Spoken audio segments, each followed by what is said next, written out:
네, 우리 40대 이상의 성도님들은 모두 아실 텐데요. 사진 보고 어떻게 느끼십니까? 초등학교 때 쓰던 나무 책상 기억나십니까? 그런데 이 나무 책상들 보면은 하나같이 그 나무 책상의 그 가운데 부분에 보면은 이렇게 반을 가르는 홈이 다 파여져 있습니다. 이거 뭔지 아세요? 짝꿍끼리 선을 긋고 넘어오지 말라는 기준선이었어요. 야, 넘어오지 마 이렇게 했는데 뭐 연필 넘어오고 지우개 넘어오면은 친구가 연필 뺏고 지우개 뺏고 그래서 막 싸우고 나중에 담임 선생님한테 뭐 짝꿍 바꿔달라고 막 그런 일들이 아주 많았습니다. 우리는 어릴 적부터 상대가 넘어오지 못할 어떤 금을 그어놓는 어떤 그런 삶이 어느새 몸에 배었는지도 모릅니다. 세월이 흐르고 어른이 된 후 더 이상 우리는 낡은 나무 책상을 대할 일은 없습니다. 하지만 어쩌면 치열한 삶의 자리에서 누군가의 삶에 관여하지 않고 또 넘어오지도 못하게 하는 또 다른 선을 그어놓고 있지는 않은지 조심스럽게 우리 성도님께 여쭈어봅니다. 만약 그렇다면 우리는 아직도 선이 그어진 낡은 책상 앞에 있는 것과 다를 바가 없습니다. 이 낡은 책상 오늘 치워버릴 수 있기를 바랍니다. 이 시간을 통해 각자의 죄성이 그어놓은 불필요한 선을 넘거나 또는 지워버리는 사람들이 되기를 결단하고 헌신할 수 있기를 바랍니다. 오늘 말씀은 여러분들이 잘 아시는 예수님의 산상수훈의 일부입니다. 산상수훈은 예수님이 이 산에서 주신 가르침이라는 의미입니다. 특히 산상수훈은 마태복음의 이 노른자 위에 해당합니다. 실제로 마태복음의 구조도 그렇습니다. 네. 제가 넘기겠습니다. 예, 그냥 계셔도 됩니다. 마태복음의 구조도 그런데요. 유명한 신학자 세 분이 공저한 책에 보면 산상수훈의 단락 제목을 하나님 나라의 복음이라고 붙여놨습니다. 산상수훈을 전후로 해서 앞부분은 복음이 준비되는 이야기이고 뒷부분은 복음이 확장되고 방해받지만 결국 십자가와 부활하심으로 승리한다는 이야기가 마태복음의 스케치입니다. 그렇게 중요한 산상수훈의 일부 말씀을 제가 강석교회 분들과 나누게 돼서 영광으로 생각합니다. 마태복음을 조금 읽어보신 분들은 알겠지만 이 산상수훈에서 5장 중반부터 끝까지 보면 예수님은 6번 동안 수정 작업을 하시거든요. 고치기보다는 의미를 심화시킨다는 의미로 주님께서 이미 주어진 구약 성경에 주어진 어떤 6가지의 계명을 수정하세요. 심화시키신다는 거죠. 그래서 말씀을 보시면은 21절부터 26절은 6계명을 하나님께서 수정하시고 27부터 30절까지는 7계명 간음하지 말라는 말을 좀 더 심화시키시고요. 31, 32절은 이혼에 대한 당대 관례, 그리고 33절부터 37절은 맹세에 대한 것, 38절부터 42절은 동해 보복법 알죠? 눈은 눈으로 이는 이로 갚는다는 구약 성경의 그런 말씀, 이것이 참 의미가 어떤 것인가를 다시 한번 수정하시고요. 그리고 마지막 6번째 수정하시는 작업이 바로 오늘 말씀이 되겠습니다. 그런데 이 주제를 가지고 말씀하실 때 반복되는 말씀이 있습니다. 그것은 뭐냐면 뭐뭐하였다는 것을 너희가 들었으나 나는 너희에게 이르노니 이렇게 말씀하시는 거죠. 살인하지 말라, 살인하는 자는 너희가 심판을 받는다는 것을 들었으나 나는 너희에게 말하노니 이런 식으로 반복하고, 간음하지 말라고 너희가 들었으나 나는 너희에게 말하노니 이렇게 반복하시고, 이혼할 거면 이혼 증서를 써주라고 하였으나 나는 너희에게 말하노니 이렇게 계속 이 말을 반복하시면서 예수님이 6번이나 수정 작업을 하시거든요. 자, 이것은 이런 거예요. 우리가 예수님 믿기 전까지는 우리는 그렇게 하는 것이 익숙했고 관례였고 또 괜찮았지만 이제부터는 내가 너희에게 새롭게 말한다, 이런 의미입니다. 그동안 죄의 장력에 끌려서 관행적으로 해왔던 삶의 방식, 많은 사람들이 봤을 때 그럴 수 있지, 이건 우리 모두가 어느 정도 다 하는 것들인데 라고 하는 이 죄의 장력에 끌려서 해왔던 삶의 방식에 대한 새로운 선을 예수님께서 6번이나 긋겠다는 그런 말씀입니다. 새로운 삶의 방식을 위해 6번이나의 선을 그으신 주님의 마지막 선긋기 작업이 바로 오늘 말씀입니다. 43절부터 48절의 말씀입니다. 다 같이 마태복음 5장 43절부터 45절의 일부를 우리 다시 한번 읽어보도록 하겠습니다. 댁에서 들으시는 분들도 제가 볼 수는 없지만 제가 다 알 수 있습니다. 방에서도 다 따라서 읽으십시오. 우리 한번 다 같이 읽어보겠습니다. 시작. 또 내 이웃을 사랑하고 내 원수를 미워하라 하였다는 것을 너희가 들었으나 나는 너희에게 이르노니 너희 원수를 사랑하며 너희를 박해하는 자를 위하여 기도하라. 이같이 한즉 하늘에 계신 너희 아버지의 아들이 되리니. 아멘. 자, 본문의 말씀 보시면 혹 우리가 이 말씀을 오해해서 원수 사랑하고 박해하는 사람들 위해 기도하면 우리가 하나님의 자녀가 된다고 이렇게 말을 하니까 그럼 이런 걸 해야 우리가 하나님의 자녀가 된다는 말씀이라고 생각하실지 모르겠는데 당연히 아니겠죠. 그 말씀은 아닐 겁니다. 이 말씀은 원수를 사랑하고 우리를 못 살게 구는 사람들을 위해 기도하는 삶이 하나님의 자녀들이 남길 흔적이다, 이런 뜻입니다. 사실 하나님이 원수를 미워하라고 말씀하신 적이 있나요? 없습니다. 그러나 당대 사람들에게는 원수를 미워하는 것이 자연스러웠습니다. 그들은 이웃을 사랑하는 삶의 뒷면에 원수를 미워하는 삶을 적용하고 있었습니다. 우리가 대화하다 보면 깐족대는 사람들 있잖아요. 말꼬리 잡을 때 어때요? 좀 짜증나잖아요. 당대 유대인들의 사고가 하나님께 좀 그랬습니다.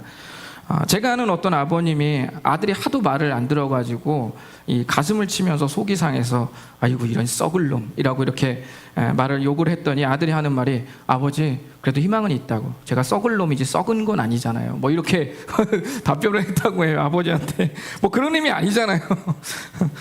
이런 식이면 말하다가도 이게 짜증나는 거죠. 하나님께서 이웃을 사랑하라는 말은 있지만 원수를 사랑하라는 말은 없잖아요. 원수를 갚지 말라는 말은 있어도 원수를 사랑하라는 말은 없잖아요. 이게 그들의 사고입니다. 실제로 그들은 당시 거룩함을 유지하기 위해 이방인들을 경멸하는 삶이 아주 자연스러웠습니다.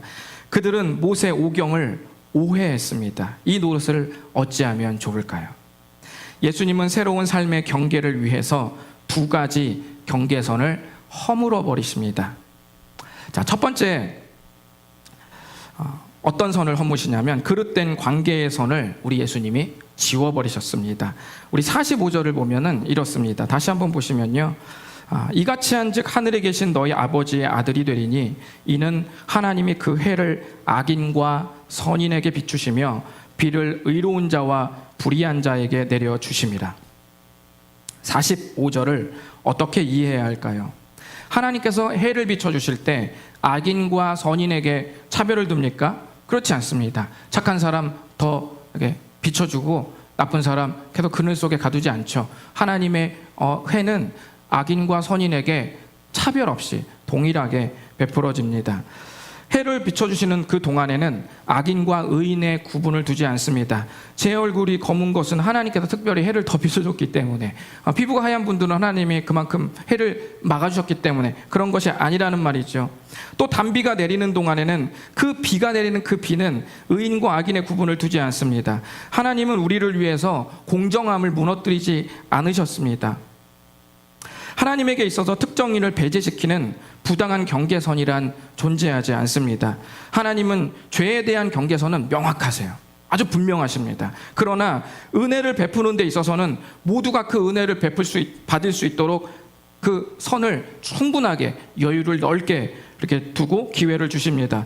베드로후서 3장 9절의 말씀처럼 하나님의 은혜의 기준은 빡빡하지 않고 가급적 모든 일이 들어오도록 하십니다. 그러므로 죄에 대한 경계는 명확하도록 역사하시고 은혜가 제한받는 경계선은 희미해지도록 또는 지워지도록 우리 주님이 역사하십니다.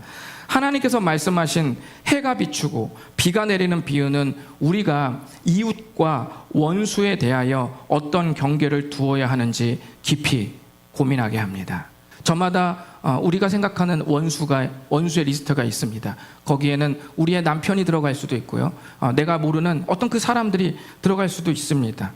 요즘 코로나 방역 4단계로 사회적 거리두기를 하고 있습니다. 이 거리는 서로를 위하고 서로를 살리는 경계선을 만들어줍니다. 건강하고 좋은 경계는 서로의 삶의 질을 높이죠. 그러나 잘못된 경계는 치명적일 수 있습니다. 여러분이 쳐놓은 관계의 경계석을 한번 확인해 보십시오. 직장에서 인간관계 울타리, 여러분 어떻습니까? 또 교회 성도님들과의 관계 어떻습니까? 나는 원래부터 부대끼는 것을 싫어하는 스타일이라서 혼자 신앙생활해야 한다고 혹시 생각하지는 않으십니까? 내 코가 지금 석자인데 누군가에게 손 내밀 에너지가 어디 있냐고 하나님께 좀 반발심이 들지 않으세요? 나랑 맞지 않는 사람에게 관계의 여지를 두라는 그런 뉘앙스가 걸리적거리십니까? 그때 예수님이 말씀하십니다. 46절에 너희가 너희를 사랑하는 자를 사랑하면 무슨 상이 있으리요 세리도 이같이 아니하느냐. 무슨 말일까요? 누구나 죽이 잘 맞는 사이끼리는 얼마든지 사랑을 주고받고 있다는 말씀입니다. 예수님은 일반적인 관계를 넘어설 것을 우리에게 지금 도전하십니다. 또 바라십니다. 거룩하게 푸시하고 계십니다. 우리는 자꾸만 죄의 장력에 끌립니다. 어쩌면 죄인의 두드러진 모습 중에 하나는 자꾸만 선을 긋는 것인지도 몰라요. 저는 요즘 현대인들이 관계로 인해서 고통당한다는 것을 잘 알고 있습니다. 그리고 저도 내성적인 성격입니다. 선을 잘 긋는 사람입니다. 저희 사모님이 저한테 당신은 너무 개인주의적이에요 라고 말하면서 서운할 때가 아주 많습니다. 솔직히 목양실에 혼자 있는 것 굉장히 좋아하고요. 카페에서 혼자 책 읽는 것 너무 좋아합니다.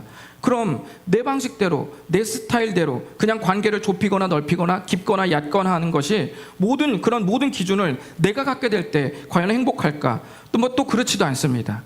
신앙은 있는데 내가 기준이 되는 관계를 고집하면 여러분 문제가 생겨요. 그것은 뭐냐면 성경의 말씀을 진리로 받아들이기보다는 공격으로 받아들이게 되거든요. 그렇게 느껴져요. 주님 자꾸 관계를 나한테 이렇게 해라 저렇게 해라 어떻게 하니 마니 라고 자꾸 말씀하실 때마다 주님 자꾸 선을 넘어오시는데 선 넘지 마세요. 그 사람은 제가 해볼 만큼 해보고 해볼 때까지 해보고 잘 안 돼서 제가 팽식힌 사람이에요. 제가 안 해본 게 아니라고요. 그러니까 그냥 더 이상 저에게 어떤 요구를 하지 마세요. 아예. 이렇게 우리 마음이 이렇게 반발심이 드는 거죠. 원수와 이웃의 경계선을 지워버리라는 말씀을 들을 때 이런 말은 어디 액자에나 붙여놓는 어떤 그런 말씀으로 여러분 생각하십니까?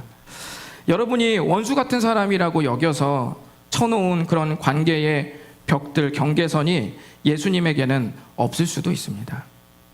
예수님이 없다면 우리도 없어야 합니다.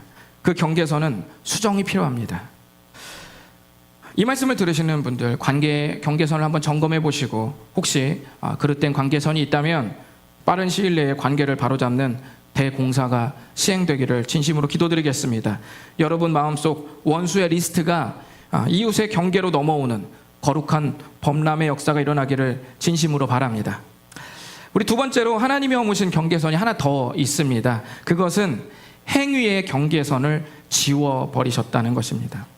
예수님이 첫 번째로 잘못된 그어진 관계의 경계선을 지워버리라고 말씀하신 후에 두 번째로 뭐라고 말씀하시냐면 선한 행동이 제한받을 수 있는 또 하나의 경계선을 지워버리라고 우리에게 지금 도전하고 계십니다. 47절을 우리 다 같이 읽어보실까요? 시작. 또 너희가 너희 형제에게만 무난하면 남보다 더하는 것이 무엇이냐? 이방인들도 이같이 아니하느냐?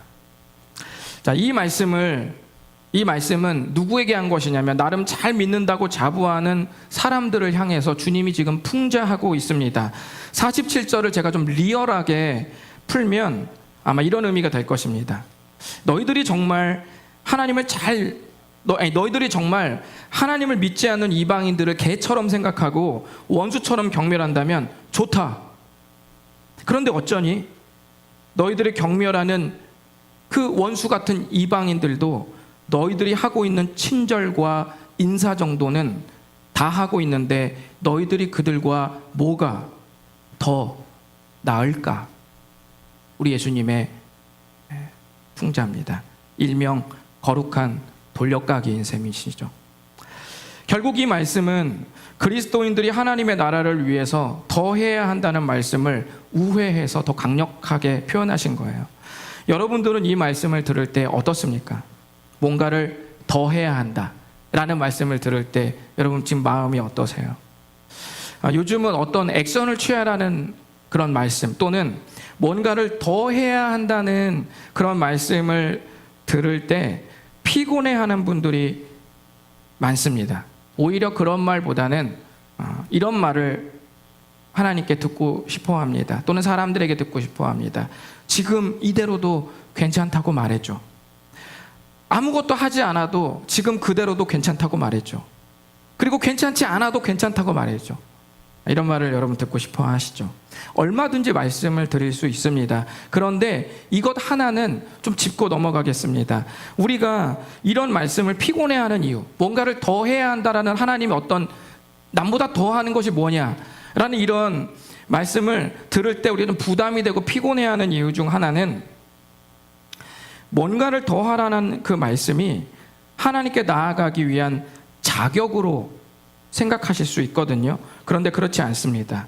하나님의 사랑은 여러분들에게 지금 여러분의 그대로도 하나님의 사랑은 최상급이시고 여러분이 더 나락으로 떨어져도 여전히 최상급이십니다.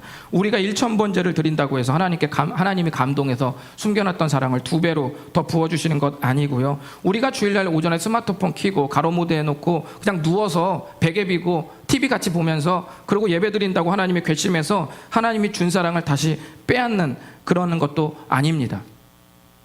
우리가 무엇인가를 해야 한다면 그것은 사랑을 쟁취하고 인정받기 위해서, 자격을 얻기 위해서가 아니라 주님을 사랑하기 때문입니다. 톰 나이트 박사님은 하나님이 우리를 창조한 이유는 우리가 필요하기 때문이 아니라 우리를 사랑하기 때문이라고 말했습니다.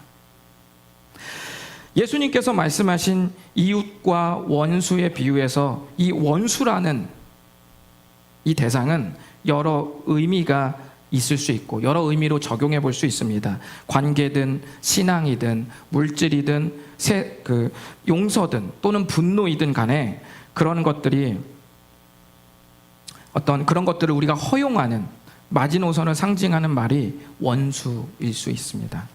우리 모두 이런 생각일 겁니다. 다 사랑해도 원수는 사랑할 수 없다고 우리가 말할 수 있습니다. 지금 이 시대는 비뚤어진 세상, 부당한 대우, 불공정한 차별과 갑질로 그리스도인들도 한껏 지금 독이 올라 있습니다. 그래서 이렇게 말하죠. 다 용서해도 그것만은 용서할 수 없어요. 다 드려도 그것만은 드릴 수 없어요. 다 참아도 그것만은 참을 수 없어요. 우리가 하나님께 나아갈 때 다들 이런 것들이 있습니다. 그것만은 할 수 없다. 그것만은 드릴 수 없다. 그것만은 참을 수 없다. 이런 것들이 다 하나씩 있습니다. 그런데 여러분, 이런 생각 해보셨어요?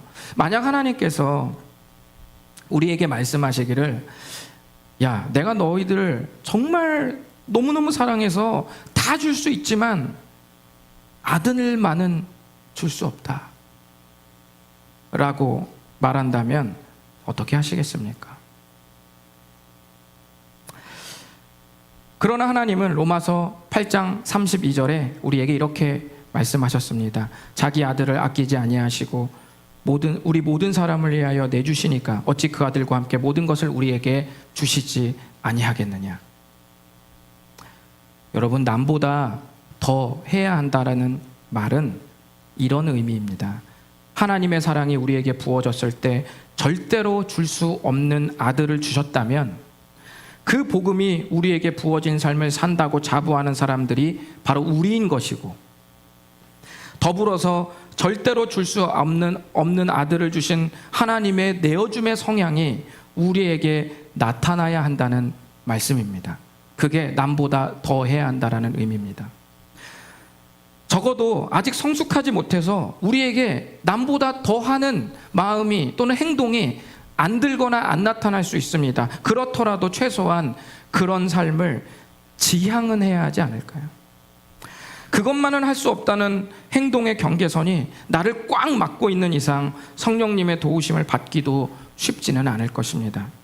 그러다가 우리는 어디가 탈출구인지 몰라 헤매는 어떤 인생의 메이즈러너가 될 수도 있습니다.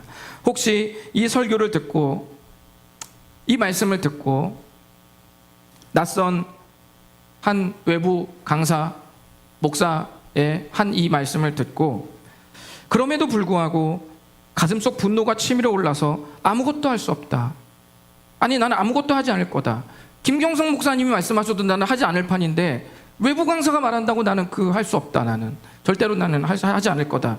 라는 아직도 그 마음이 이렇게 딱 굳어져 있는 분들이 계시다면 그런 분에게는 별도의 두 가지 요청을 제가 좀 드리겠습니다. 첫 번째는 뭐냐면 기왕이면 하나님을 떠나지 말고 하나님 앞에서 욕하시기를 바랍니다. 그리고 둘째는 좀 가라앉으시면 주님께 시간이 필요하다고 기도하셨으면 좋겠습니다. 제가 요즘에 욥기를 영상으로 만들고 있거든요. 어떤 학자가 그러시더라고요.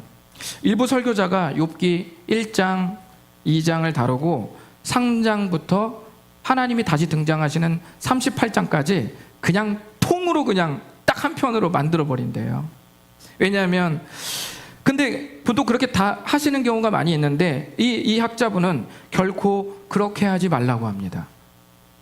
왜냐하면 욥기 분량의 대부분이 그 욥의 친구들과 욥과 욥의 친구들의 기나긴 논쟁이잖아요. 욥은 내가 무슨 죄가 있어서 이러냐, 친구들은 네가 뭔가 그럴 만한 이유가 있으니까 지금 네가 그런 고난을 받겠지, 주거니 받거니 그냥 그것이 무려 3장부터 시작해서 38장까지 내리치닫는 거예요. 그게 너무 길죠. 그래서 설교를 통으로 해서 하나로 하는데 그게 주제가 반복되고 불필요하게 느낄 수도 있겠지만 그 학자는 말합니다. 고통 당하는 분에게는 그 긴 시간이 꼭 필요하다고. 그런 의미에서 우리가 이 말씀을 듣고 발빠른 결단을 할 수 있다면 뭐 베스트겠죠. 최고 좋은 것이겠지만 현재 내 마음에 내상을 많이 입은 분들, 직장 생활에 너무 피곤하고 가정 때문에 삶이 찌들어서 육아에 너무 지쳐 시달려서 뭔가 더 하라는 말씀 자체가 나에게 너무 버겁게 들려지는 그런 분들, 쉼이 필요한 분들, 그런 분들은 오늘 말씀에 제가 촉구하는 그런 결단을 할 수 없을 수도 있습니다. 그런 분들에게 시간이 필요하다는 것을 누구보다 주님이 더 잘 아십니다. 그러니 여러분들에게 한 가지 부탁할 것은 포기하지 마십시오. 그 대신 제가 부탁드린 두 가지, 주님 앞에서 신음하시고 욕을 해도 주님 앞에서 욕을 하시고, 그리고 마음이 한껏 욕하고 조금 가라앉는다면 하나님께 시간이 필요하다고 그렇게 기도하시기를 바랍니다. 주님이 얼마든지 여러분들을 기다리실 것입니다. 남보다 더할 것을 요구하시는 하나님의 요청은 공로를 더 쌓으라는 말이 아니라 절대 줄 수 없는 아들을 주신 하나님의 사랑에 맞닿아 있다라는 명령이라는 것 기억하시기 바랍니다. 에버렛 워딩턴이라는 심리학자는 용서를 연구한 세계적인 학자입니다. 그런 그에게 끔찍한 비극이 발생하는데요. 1995년 12월 31일 그의 어머니가 자택에서 어느 청소년 강도가 휘두른 쇠막대기에 맞아서 잔인하게 피살되는 사건이 발생합니다. 사건을 수습하는 도중 자기도 모르게 이 에버렛 워딩턴의 입에서 이런 말들이 막 튀어나왔답니다. 그자와 방 안에 30분만 단둘이 있으면 돼. 골이 터질 때까지 야구방망이로 후려갈겨 버릴 테니까. 이 말은 용서를 강의한 용서 전문가의 입에서 터져나온 소리였습니다. 그는 이 일을 계기로 용서에 대해 더 심오하고도 진정성 있는 연구를 하면서 용서와 화해라는 책을 출판했습니다. 그는 책에서 자신의 어머니를 살해한 청소년을 똑같이 잔인하게 죽이겠다는 그 분노에서부터 출발하여 살인범을 용서하게 되는 그 순간까지 얼마나 험난했는지 자세하게 기록했습니다. 힘겨운 과정을 통해 살인범을 어찌어찌 용서하게 되었지만 그 후에도 그 되살아나는 그 기억의 고통은 끝나지 않았다고 했습니다. 순간순간 잔인한 기억들이 그를 괴롭혔습니다. 비 오는 날 물 웅덩이만 봐도 그 카펫에 고인 엄마의 피 웅덩이가 떠올랐습니다. 삶에서 계속되는 그런 고통스러운 반복이 일어났고 그는 일상에서 되새김질되는 이 기억들과 싸워야만 했다고 그렇게 했습니다. 그 싸워야 했던 책의 일부 내용입니다. 삶의 고통스러운 삶의 고통스러운 시간을 묵상하는 사이 내 마음속에 비용서가 얼굴을 드러냈다. 하나님께 나아가니 그분은 십자가에서 흘리신 예수님의 피로 내 마음을 씻어주셨다. 한때 범인의 피를 보려 했던 그 마음을 말이다. 나는 용서받았다. 그리고 용서할 수 있게 되었다. 여러분, 이 과정들이 에버렛 워딩턴의 수많은 삶에서 계속 반복적으로 일어났습니다. 여러분, 이것은 구원 간증이 아닙니다. 아들을 내어주신 하나님의 사랑을 힘입어 용서와 복수 사이를 오가면서 처절하게 원수와 이웃을 가르려는 경계선을 애써 힘겹게 진리로 그 경계선을 지워내는 그런 삶이었습니다. 예수님은 이런 삶을 살기를 힘쓰고 애쓰는 사람들의 그런 삶을 신구약을 아우르는 위대한 명령과 연결시켰습니다. 48절은 이렇게 말씀합니다. 그러므로 하늘에 계신 너희 아버지의 온전하신 것 같이 너희도 온전하라. 여러분 좀 뭐랄까 뜬금없지 않아요? 원수 이웃을 나누고 그들을 관계의 경계선을 허무시고 또 행위의 경계선을 허무신 그 예수님이 갑작스럽게 하늘에 계신 너희 아버지의 온전하신 것 같이 너희도 온전하라고 말했습니다. 이게 결론이에요. 무슨 의미입니까? 지금까지 말한 이 삶이 결국 아버지의 온전하심을 이룬다는 말씀입니다. 하늘의 뜻이 이 땅에서도 적용되고 있다는 말씀입니다. 예수님은 무난한 선에서 우리를 대하시지 않았습니다. 그리고 괜찮은 선에서 우리를 대하시지도 않았습니다. 로마서 5장 10절에 더 말씀하셨던 것처럼 우리가 하나님과 원수 되었을 때 예수님이 죽으셨다고 말씀하셨습니다. 그분의 사랑은 무난한 선에서 베풀어진 것도 아니고 괜찮은 선에서 베풀어진 것도 아니었습니다. 원수를 향해 자신의 물과 피를 쏟아부어 원수의 신분과 가치관, 인생의 목적과 존재 이유를 완전히 바꿔버렸습니다. 마태복음이 끝나갈 무렵 27장에 가면 놀라운 기록들이 쏟아집니다. 예수님께서 십자가에 달려 돌아가실 때 성전 휘장이 위로부터 아래까지 쭉 찢어졌습니다. 경계선을 허무신 것입니다. 예수님은 불필요한 선을 없애시는 분입니다.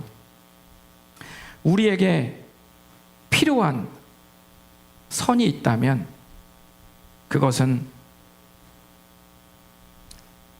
우리를 위해 십자가에서 죽으시고 부활하셔서 우리 인생 역사 BC와 AD를 가른 그 선뿐인 것을 고백합니다. 오늘 이 시간에 함께 찬양하시고 또 기도하실 때 주여 십자가의 선열로 분명하게 그어주신 그 선 외에 내가 살다가 그어버린 모든 죄의 경계선들을 지워버릴 수 있도록 성령님 도와주시옵소서 라고 그렇게 기도하시기를 바랍니다. 우리 다 같이 헌신하는 마음으로 주님 앞에 찬양 드리시겠습니다.